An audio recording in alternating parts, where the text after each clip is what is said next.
Simplicity is the ultimate sophistication. Exactly यही same words Steve jobs ने भी use करे थे अपनी एक स्पीच में। वो क्या कहते हैं? Simplicity is the ultimate sophistication. इससे हमको क्या समझ आ रहा है? उनका थॉट कहां से आया? लियोनार्डो दा विंची से। He was inspired by Leonardo da Vinci because exact same words. It takes a lot of hard work to make something simple. It involves digging through the depth of complexity. देखो ध्यान से समझो, जो ये extremely complex life है, अगर हमको उसको एक कैनवस पे उतारना है, चाहे वहां से इंस्पिरेशन लेकर के कोई प्रोडक्ट बनाना है, दोनों ही केस में ज्यादा जरूरी ये नहीं है कि आप क्या करने वाले हो, क्योंकि करने के लिए तो बहुत कुछ है। इंपॉर्टेंट क्या है कि क्या छोड़ा जाए, क्या उस आर्ट फॉर्म के लिए इसेंशियल नहीं है। जैसे दा विंची ने क्या किया? बैकग्राउंड को ब्लर कर दिया। क्यों? क्योंकि background was not essential for that particular painting.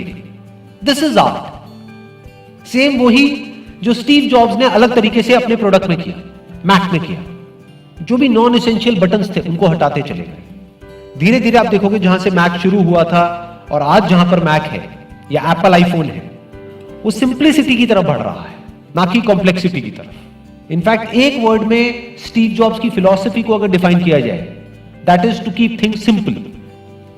बल्कि ये कहना गलत होगा टू कीप थिंग्स सिंपल, आप कह सकते हो to make things simple which are extremely complex at the back and.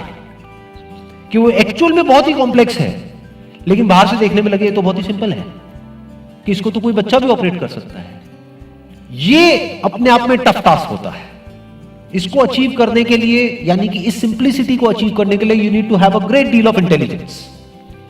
जैसे बहुत सारे लोग हैं, so called philosophers, so called thinkers, अगर उनको आप सुनोगे, ध्यान से डीपली सुनोगे, तो आपको समझ आएगा कि जैसे जैसे वो आगे बढ़ेंगे उनकी थिंकिंग कॉम्प्लेक्स होती चली जाएगी। तो इसका मतलब क्या है? कि उनको समझ ही नहीं आया है कि वो बोल क्या रहे हैं। If you can't explain it simply, you don't understand it well enough.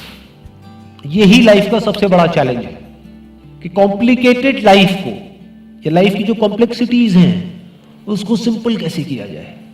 और आप सिंपल तरीके से कॉम्प्लिकेटेड चीजों को तभी समझा सकते हो जब आप उसकी कॉम्प्लेक्सिटीज की डेप्थ में गए हो, जब आपने डीपली एक एक करके उसकी सारी लेयर्स को हटा लिया है, तब आप समझा सकते हो।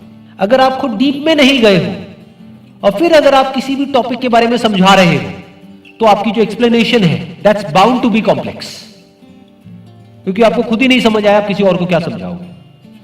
ऊपर से अगर किसी ने आपसे कोई क्वेश्चन पूछ लिया तो चीजें और कॉम्प्लिकेटेड होती चली जाएंगी, क्योंकि आपको कुछ समझ ही नहीं आया कि आप बोल क्या रहे हैं।